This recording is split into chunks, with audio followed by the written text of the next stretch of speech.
I'm Georgie and we're in Launceston, Tasmania, and we have a 17-year-old boy. Well, for my part, it was growing up next to a foster family for a majority of my life, and when I became older, noticing what kind of an impact we could have on a young person's life, and both working with children, we thought that we could be a part of that positive impact. My mum spoils him a little bit too much when he comes to visit in terms of the dinners and desserts, and he really gets along well with all of the other nieces and nephews. So it's just been a really fantastic support and generosity and openness, and been very open to what we're doing and making sure that he and we are feeling really supported on the journey together. I would say energy. She brings a lot of energy to this, and she's always trying to look at things from different perspectives, and she's very good at, I'd say, talking to him about what his hopes are and what he wants to achieve, and trying to help him get there.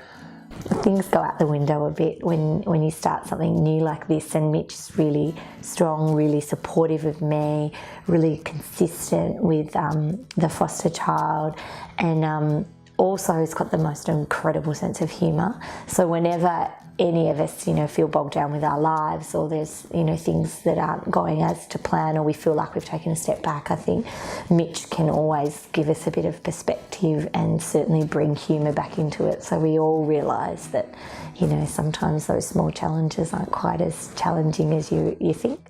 So I think that's probably what I really appreciate the most in him.